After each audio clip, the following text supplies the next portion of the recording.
शिवाय।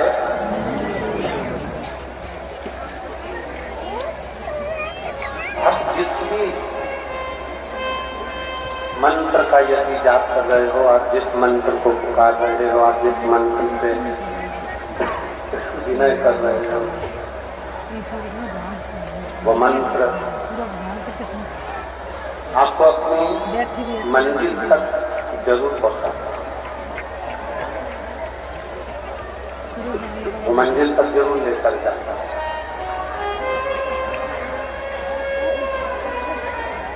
कोई भी मंत्र का यदि हम जाप कर रहे हैं, किसी भी मंत्र को यदि हम पुकार रहे हैं, किसी भी मंत्र का हम स्मरण कर रहे हैं, किसी भी मंत्र को यदि हम जप रहे हैं, तो वो मंत्र अपना कार्य जरूर करता है।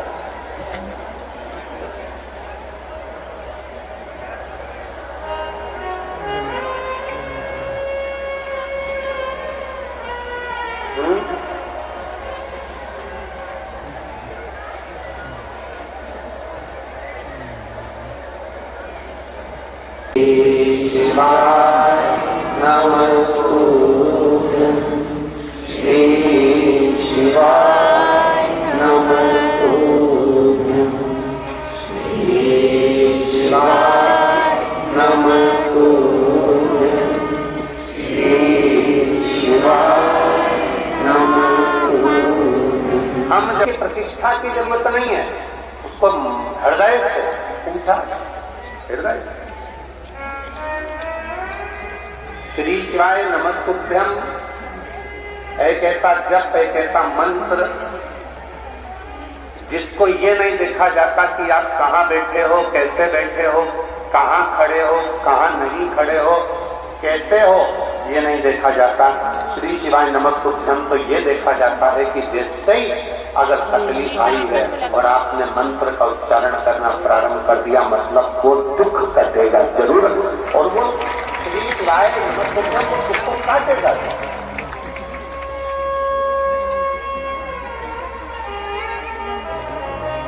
दुख कटेगा, कष्ट मिटेगा। एक मंत्र का उच्चारण जिसको हम सिद्ध कर लेते हैं साथ में बैठकर, वो मंत्र साधन है। पर एक बात और याद रखिए, हम निवेदन करेंगे शिव महापुराण की कथा सुनने वालों को, शिव तत्व को जानने वालों को, कभी भी जिंदगी में आप कितने भी सिद्ध हो जाओ, कितने भी, आपकी वाणी भी कितनी भी सिद्ध हो जाए, आप कितने भी सिद्ध हो जाओ, पर निवेदन है हमेशा याद रखो कि आप सिद्ध नहीं हो, आपका शिव सिद्ध है, आपको एक साधारण मनुष्य।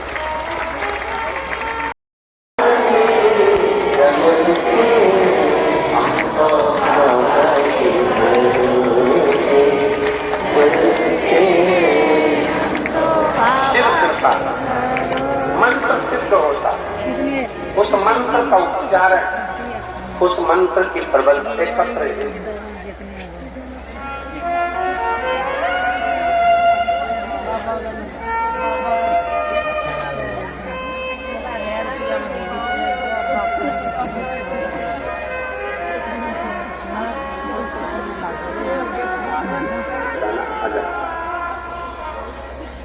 गांव दिलवाला विष्णोइया मंदिर हो, और शंकर के मंदिर में उत्तर की ओर मुख कर वो बेलपत्र, दुर्वा, चावल का दाना शिव जी पे समर्पित कर दो। अगर लगातार 20 दिन भी आपने रोज प्रतिदिन अगर समर्पित करा है, तो 21वां दिन आपका जो भी दुख है वो धीरे धीरे कटना प्रारंभ होगा। शिव पर भरोसा, संसार के लोगों पर किया हुआ भरोसा एक दिन टूट जाता है, पर भगवान पर किया हुआ भरोसा कभी नहीं। रामचरितमानस यदि आपने पढ़ी होगी, रामचरितमानस का अध्ययन करा हो, उसका दर्शन भी कर रहे हो, तो कलर कभी नीला कलर होगा, कभी पीला कलर होगा, कभी लाल कलर होगा, कभी कोई कलर हो जाए, उसका कलर अपने आप चेंज हो जाता। कोई लाइट से नहीं, लाइट जो लगी है वो लगी है अपनी जगह पर उसका स्वयं का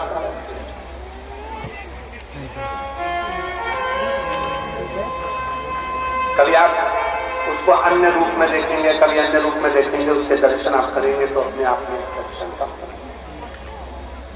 हम कहें, कोई तुमसे कहे कि हमारे घर का शिवलिंग टूट गया है 4 महीने के लिए, 15 दिन के लिए, 7 दिन रजस्वला धर्म के हो गए, कहीं जाना पड़ गया, घर में पूजन कौन करेगा? तो जो शिवलिंग है तुम्हारा छोटे से छोटा, उस पर एक चावल, एक बेलपत्री रखकर चले जाओ, बाकी का कुछ मत करो, आप बस वो रखकर चले जाओ। 6 साल, 10 साल, 15 साल बाद भी अगर आप आओगे तो शंकर कभी बदुआ नहीं देंगे, शंकर दुआ ही देंगे। आपको लग रहा है कि 2 दिन के अंदर मेरा जो धर्म आएगा, मेरा रजस्वला हो जाऊंगी, मेरे मंदिर में पूजन कौन करेगा? शंकर जी को जल कौन चढ़ाएगा? शंकर जी की आराधना कौन करेगा? मैं जा रही हूँ यहाँ से दूसरी जगह पर, 3-4 महीने में आऊंगी, घर में बहू अगर पूजन नहीं करेगी तो मेरे शंकर जी का क्या होगा? तुम्हारे घर में छोटा सा शंकर का शिवलिंग है तो उससे एक चावल का दाना और एक बेलपत्री चढ़ाकर चले जाओ। फिर कोई हाथ भी ना लगाए चलेगा, कोई हिलाए तो ठीक, नहीं हिलाए तो ठीक, पूजन करे तो ठीक, नहीं करे तो ठीक, या जलाए तो ठीक, अगरबत्ती लगाए तो ठीक, नहीं लगाए तो ठीक, वो कभी बदुआ नहीं देता। शंकर घर का बाप है जो हमें बदुआ दी। शिवलिंग में भेद छोटे से छोटा, जितना छोटा शिवलिंग होगा, शिवलिंग की आकृति जितनी छोटी होगी घर के अंदर उतना उतना। और अगर बड़ा शिवलिंग है घर के अंदर, और पुराना शिवलिंग है घर के अंदर पूजन कर रहे हो, एक आकृति से बड़ा है, तो उसके अगर उसको थाली में रखा है, प्लेट में रखा है, तो एक बेलपत्र, जिस बेलपत्र का डंडी का भाग जलाधारी की ओर होता है, उस बेलपत्र पर शिवलिंग को रख दीजिए। उसके बाद उस शिवलिंग में कोई दोष नहीं रहता, वो पुण्यमय आनंदमय भाव से उसको घर के अंदर रख सकते हैं। कई लोग कहते हैं गुरु जी हमारे घर में तो बड़ा बड़ा शिवलिंग है और पुराना शिवलिंग है, हम उसको कहाँ रख कर आएंगे, क्या करेंगे? नहीं रखना, कहीं मत रखने जा, उस शिवलिंग के नीचे एक बेलपत्र रख दो, केवल एक बेलपत्र।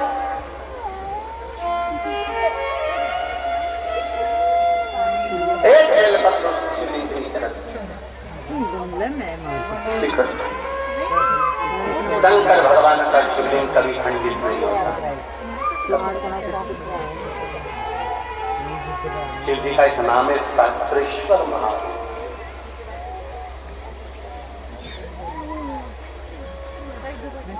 बड़े प्रेम से दोनों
अष्टवक्रेश्वर नाम एक ऐसा नाम है कि जिस कभी अगर आपको मौका लगे आप श्रीनगर साइड जाएं तो श्रीनगर गढ़वाल के अंतर्गत कोहला गांव आता है और कोहला गांव से 10 किलोमीटर दूर ऊपर 8 किलोमीटर होता है, वो दर्द करता ही। उस समय पर अष्टवक्रेश्वर महादेव का जन्म।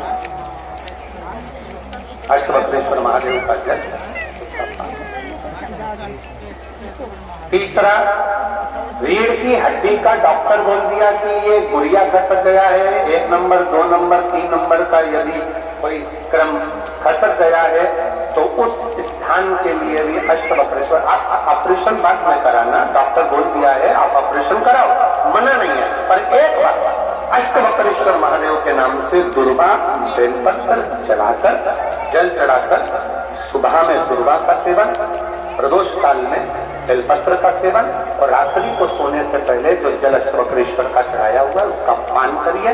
आपकी रीढ़ की हड्डी का कैसा भी क्रम होगा वो ठीक होना प्रारंभ हो जाएगा। अष्टवक्रेश्वर।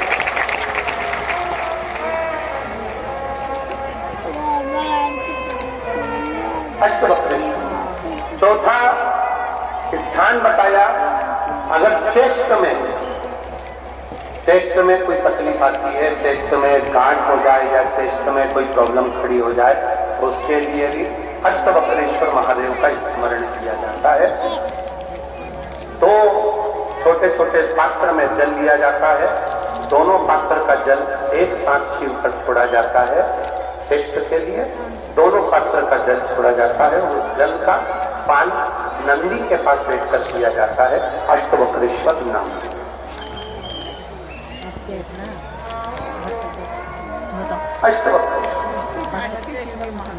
फिर क्रम आया, अगला जो वर्णन आया है, डॉक्टर बोले घुटना बदलना है, घुटने का गेप आ गया है, ग्रीस खत्म हो गया है, दर्द हो रहा है, उसके लिए अष्टवक्रेश्वर महादेव का स्मरण करें। घृत का लेपन अष्टवक्रेश्वर महादेव के नाम से शिव जी पर उस घृत को लेकर आना है। उसी घृत को रात्रि को सोने से पहले थोड़ा सा मुख में चाटकर अष्टवक्रेश्वर महादेव के नाम से फिर अगला वहां गया। अष्टवक्रेश्वर के अंतर्गत यदि इस गले से जुड़ा हुआ कोई रोग उत्पन्न होता है तो भी अष्टवक्रेश्वर का ही स्मरण किया, जल का पान। और आठवें स्थान के रूप में जो पिंडली के घुटने से नीचे के जो भाग होते हैं उसके लिए अष्टवक्रेश्वर महादेव पर 7 दुर्वा, 7 बेलपत्र और 7 अक्षत शिव को समर्पित कर दुर्वा बेलपत्र का पान 7 दिन तक लगातार उसी भाव में अष्टवक्रेश्वर महादेव का नाम लेकर किया जाए। अष्टवक्रेश्वर। कभी अगर मौका लगे, शिव की करुणा हो जाए, शंकर की दया हो जाए, आप लोग कभी बद्री विशाल जाएं दर्शन करने के लिए, ऋषिकेश हरिद्वार तक जाएं तो श्रीनगर गढ़वाल से सुंदर कोहला गांव से 10 किलोमीटर की दूरी पर 8 किलोमीटर दूर तक गाड़ी जाती है, 2 किलोमीटर दूर तक पैदल चलकर आप जहां पर बैठकर स्वयं अष्टावक्र जी ने भगवान शंकर के शिवलिंग की स्थापना कर आराधना करी, ऐसे पवित्र स्थान का दर्शन कर अपने जीवन को धन्य बना सकते हैं। बोला दूसरा नंबर था शंभेश्वर महादेव। भगवान नरसिंह को जब क्रोध आया था, भगवान विष्णु ने नरसिंह अवतार लिया था, नरसिंह भगवान को जब क्रोध आया था, शिव जी ने तरंग पक्षी का रूप धरकर नरसिंह भगवान को अपने पंजे में उठाकर अलकनंदा नदी में ले जाकर डाला था।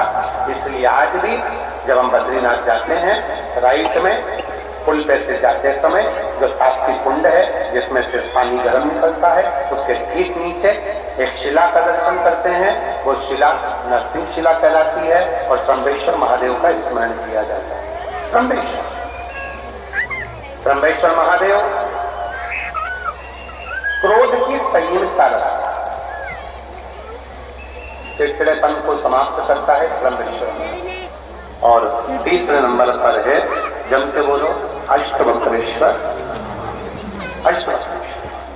शिव जी के इन 3 स्वरूपों का वर्णन बड़ा सुंदर भाव से। अगला वर्णन शिव महापुराण के अंतर्गत बड़े भाव से वर्णन किया गया। बाबा तुगरुका जी भगवान शिव की पवित्रमय आनंदमय 12 ज्योतिर्लिंग का स्मरण करा। प्रथम ज्योतिर्लिंग के रूप में श्री सोमनाथ जी का वर्णन किया गया है। द्वितीय ज्योतिर्लिंग के रूप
कृष्ण भगवान बांसुरी बजावा ना वो बैठो सारा मंत्र मुग्ध हो रहे हैं। हाँ ये देखो सब सब ध्यान लगा के सुन रहे हैं।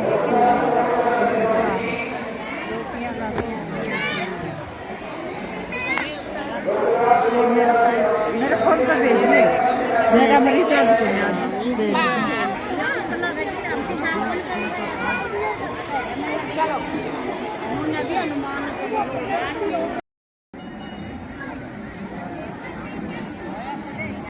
कुछ लोगों ने कथा सुनने के बाद यहाँ पार्थिव शिवलिंग बनाकर कुटिया में ही पूजा अर्चना भी की, जल चढ़ाया।